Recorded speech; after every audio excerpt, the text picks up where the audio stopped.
जो आप बता रहे हो ठीक है, कुछ मुझे अपने तरफ से ऐड करने हैं। तो लोगों ने पूछा क्या ऐड किया? कहा मैंने भगवान की तस्वीर देखी है और भगवान हमेशा मुस्कुराते रहते। हाँ?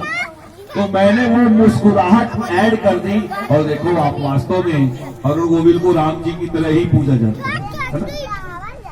तो कहने का भाव क्या है, भगवान हमेशा मुस्कुरा रहे, परंतु आज यहाँ पे उनका मुस्कुराहट उनके लिए कहना पड़ेगा कि कष्टकारी हो गया।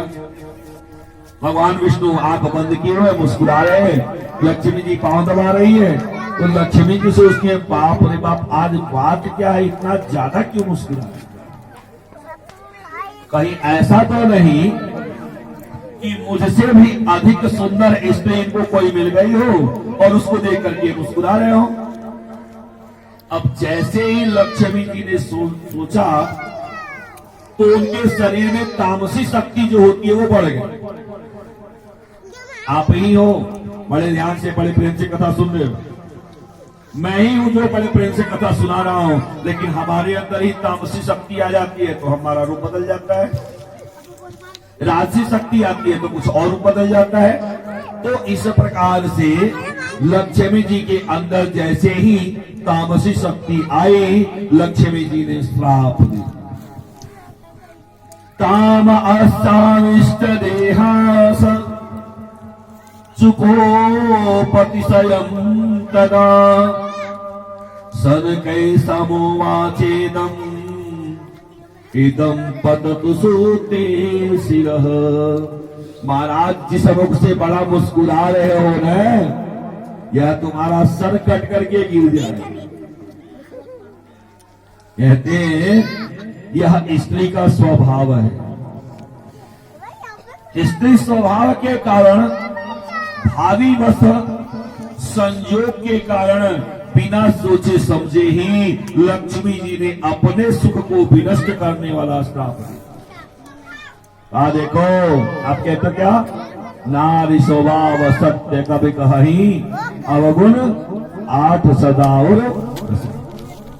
इसमें इन्होंने कहा 8 नहीं 7 ही अवगुण, व्यास जी ने कम कर दिया। अब क्या क्या है का सुनो, आंधतम साहसम माया मूर्खत्वम अतिलोभता अशौचम निर्दयत्वम च स्त्रीणा दोष स्वभावजा। कहा मिथ्याचरण, नकल करना इनको बहुत बढ़िया चीज।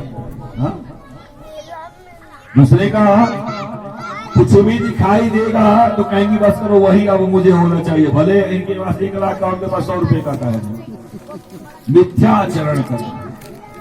किसी ने कह दिया कि जाओ पीपल के पेड़ में जल डालो और जल डालने के बाद आपको ढेर सारा सौदा मिल जाएगा। अब एक औरत गई डालने के लिए तो उसने दूसरे को कहा, दूसरे तीसरे को अपना गांव भर चले गए, लाइन लग गई। ठीक है, पीपल के पेड़ में जल डालना पुण्य का कार्य है, करना चाहिए, भगवान वासुदेव का वास होता है, लेकिन ये सब दिमाग में नहीं है, केवल इतना दिमाग में है भैया उसने कहा है मैं भी करूंगी, देखा देखी। तो पहला है मिथ्या, दूसरा क्या है साहस, बहुत साहसी होती है इसकी, ये उनका अवगुण है, गुण नहीं है। साहस किसका गुण है?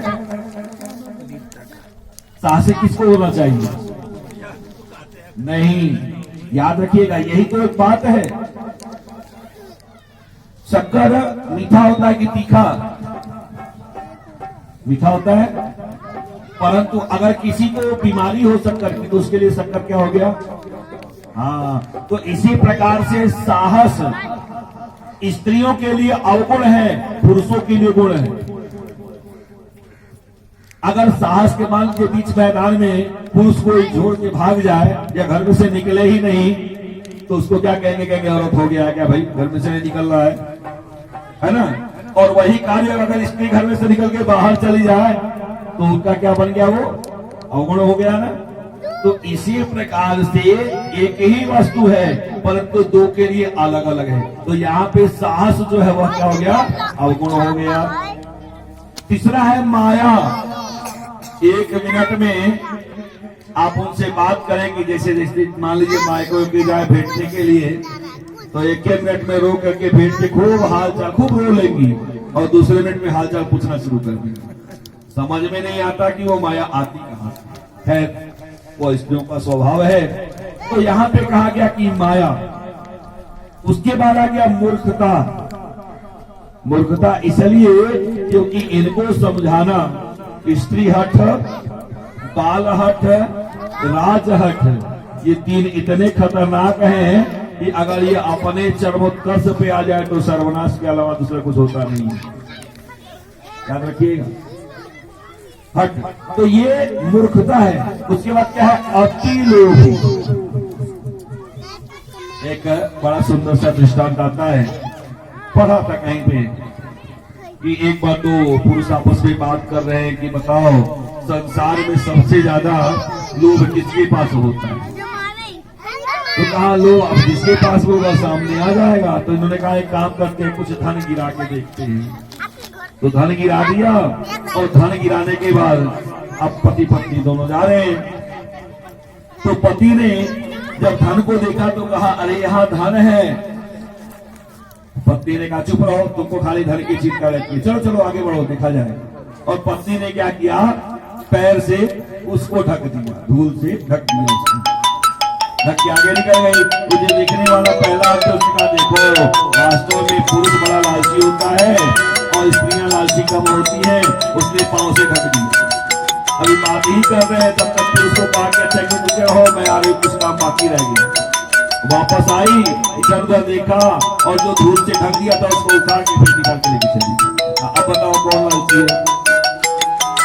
ये दोनों है, ऐसा होता नहीं है। परंतु यहाँ पे कहा अति लोभ होता है। उसके बाद क्या कहा? अपवित्रता। और इसके बाद सबसे बड़ा अवगुण क्या है? दयाहीनता। ये स्त्रियों के स्वाभाविक दोष होते हैं। इसी कारण से लक्ष्मी जी ने स्वयं, जैसे अब आप कहेंगे कैसे, देखिए बहुत कड़वी बात कहने जा रहा हूं।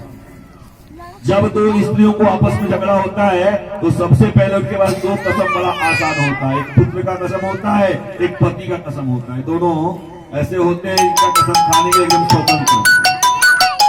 अब नुकसान किसका है?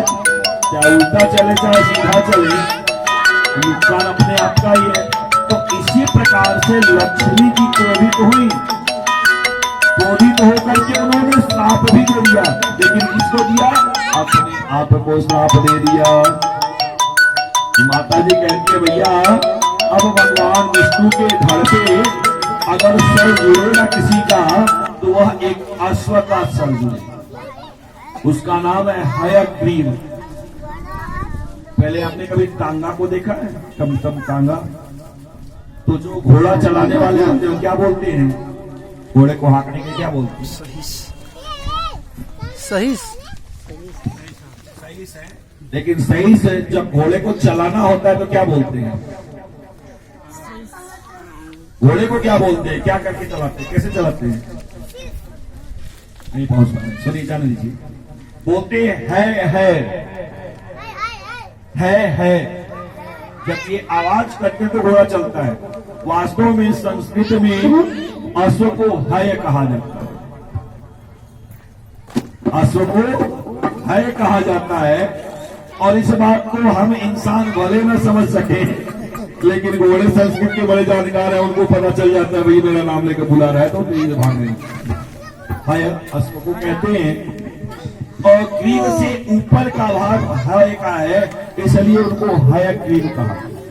भगवान का एक नाम हयग्रीव है।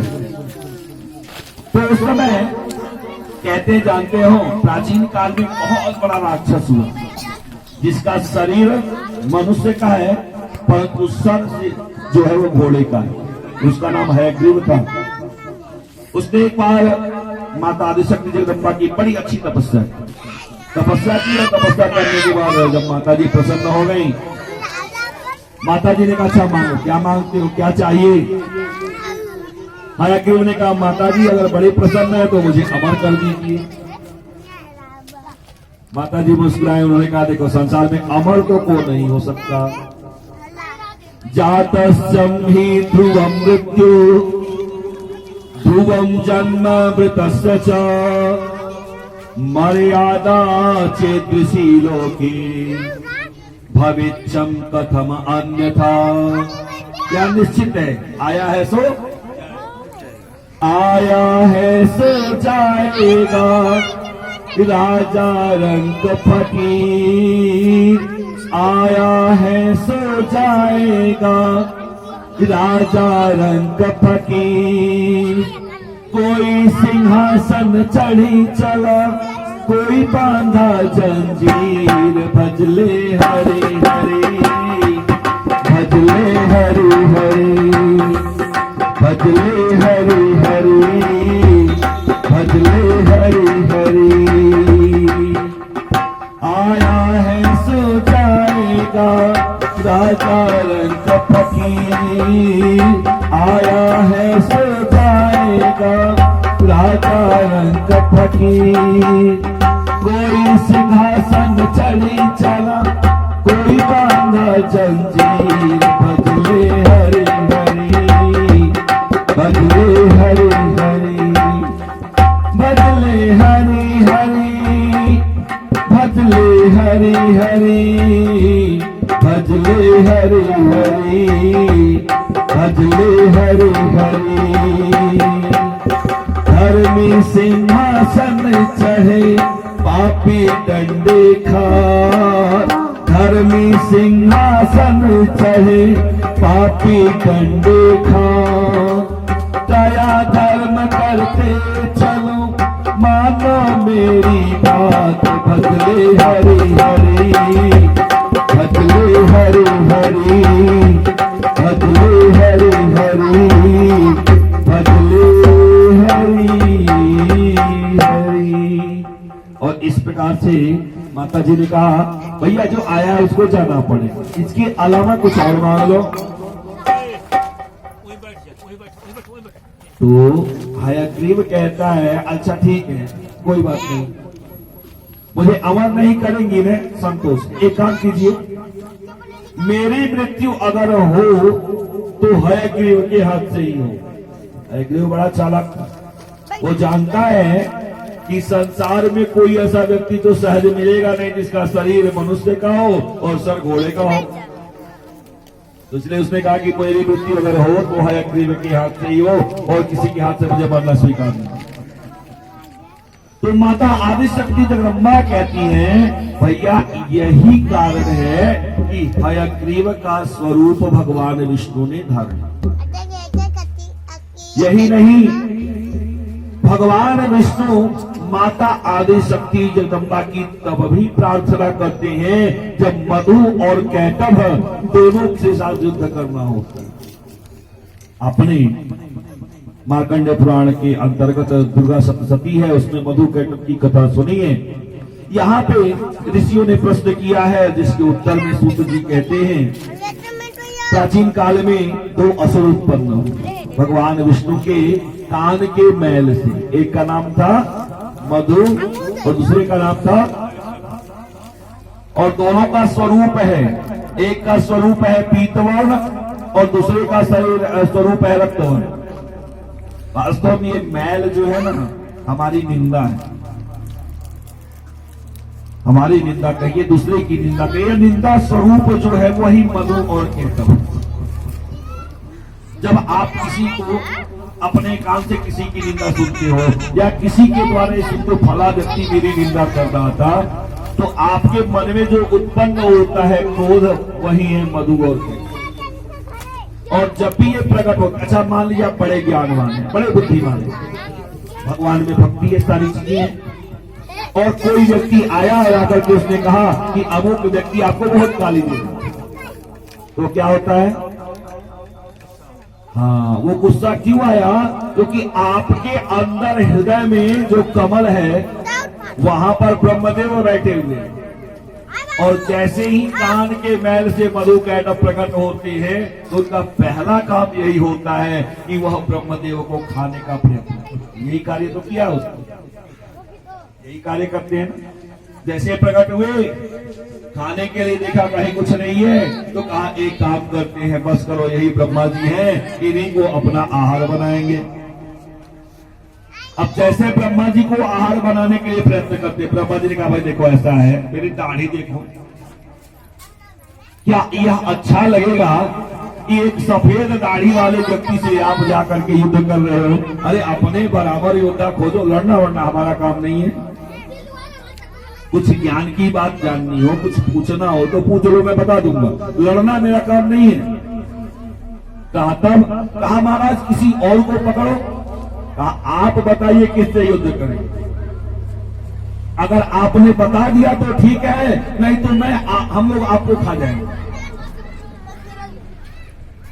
ब्रह्मा जी कहते हैं मैं किसको बताऊं कि किससे लड़ने जाओ? एक काम करता हूं, मैं जगा देता हूं। कहा किसको जगा दो?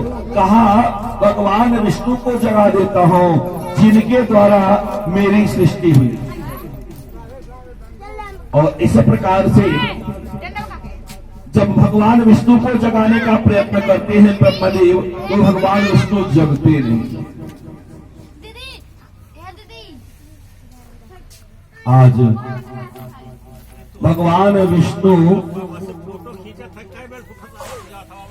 विष्णु पूछते हैं, भगवान विष्णु सो रहे हैं और ब्रह्मा जी सोचते हैं कहीं ना कहीं कुछ न कुछ तो ऐसा है, कहीं ना कहीं कोई ना कोई शक्ति तो ऐसी है जो बार बार, भगवान विष्णु का सर्वसमर्थवान है लेकिन फिर भी आज सोए हुए उनके वश में होकर, तो मैं उनकी आराधना करता हूं।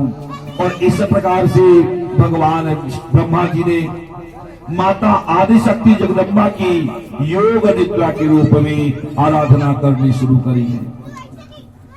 विश्वम्भरं विशालाक्ष पुण्य श्रवण कीर्तन जगदयोनि निराकारं सर्ग अष्टंतकारकः ज्ञातं मया तव विचेष्टतम् अद्भुतं मयि कृत्वाखिलं जगदितं रमसे स्वतन्त्र लीनं करोषि सकलं किल मा तथैवं हन्तुं त्वमिच्छसि भवानि किमत्र चित्रम्।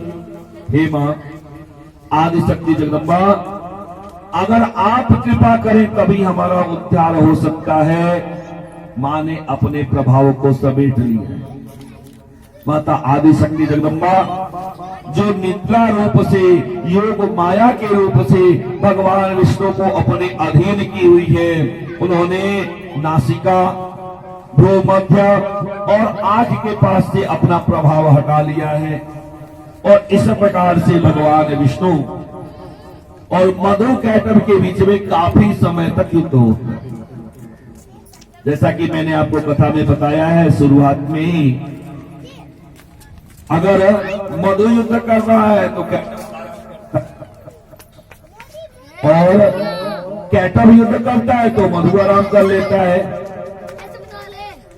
तो आपस में दोनों आराम तो कर लेते हैं, लेकिन भगवान विष्णु जो है वह लड़ते लड़ते ऐसा लग रहा है जैसे तो थक गए हैं।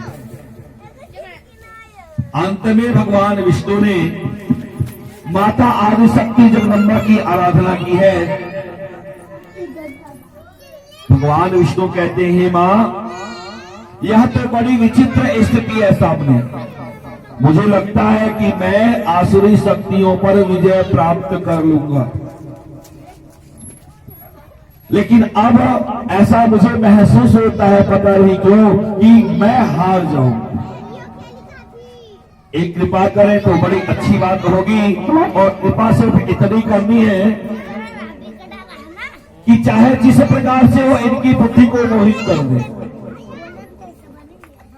और जैसा कि आप जानते हैं, सूत जी महाराज ने कहा, जब लड़ते लड़ते मधु और कैटभ लगभग दोनों से थक गए, तो अंत समय में मधु और कैटभ कहते महाराज, हम आपसे इतना प्रसन्न हैं, जो चाहिए वो मांग लीजिए। क्या इच्छा है आपकी? भगवान विष्णु कहते हैं आज तक मैंने किसी से कुछ लिया नहीं है, सिर्फ और सिर्फ दिया ही दिया है।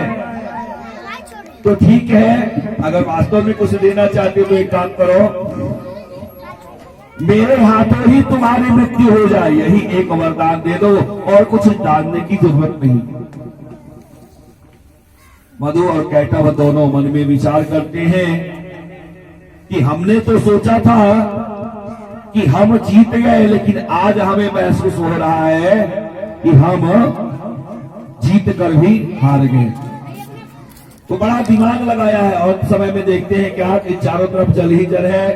अच्छा महाराज, अगर मारना चाहते हो ना तो एक काम करो, हमें ऐसे जगह पे मारो जहां पर एक बूंद जल न। और तब भगवान विष्णु अपने जंघे का विस्तार करते हैं और जंघे का विस्तार करके सुदर्शन चक्र के द्वारा बारी बारी से मधु और कैटव दोनों का अंत।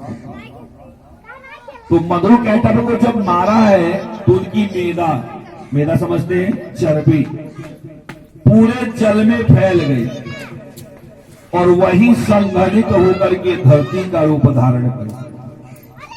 इसीलिए धरती का एक नाम मेदिनी भी है। इसीलिए मृतिका जो होती है, मिट्टी जो होती है, वो अभक्ष होती है, उसका भोजन नहीं किया जाता है। तो माता आदिशक्ति जगदम्बा ने बाद में प्रसन्न होकर के और सबको बड़े प्रेम के साथ आशीर्वाद दिया। इस प्रकार से नारद जी महाराज ने कहा कि एक काम आप करो, ज्यादा कुछ करने की जरूरत नहीं है। अगर वास्तव में आप आयोनिज पुत्र की प्राप्ति चाहते हो, आप चाहते हो ना कि पत्नी न रहे, तो आप भगवान शिव की आराधना करो। और याद रखना, भगवान शिव की आराधना अकेले मत करना। अर्धनारीश्वर जो स्वरूप है, जिसमें बाएं भाग में माता गौरा रहे, और ऐसे भगवान भोलेनाथ की आराधना करना। अगर आपकी आराधना सफल हो गई तो निश्चित रूप से मान करके चलो कि आपको अयोनिज पुत्र की प्राप्ति हो जाएगी। श्रीमद्देवी भागवते महापुराणे अष्टादश संहितायां प्रथम स्कंदे हरिकृष्ण मधु कैटव पद्नामम 9वां अध्याय। भोले आदिशक्ति बाबा की। आइए थोड़े देर के लिए भगवान शिव के पास हम लोग चलते। काते के शिव के मनाई हो, शिव मानत नाही। काते के तू मनाई हो, शिव मानत नाही। काते के शिव के मनाई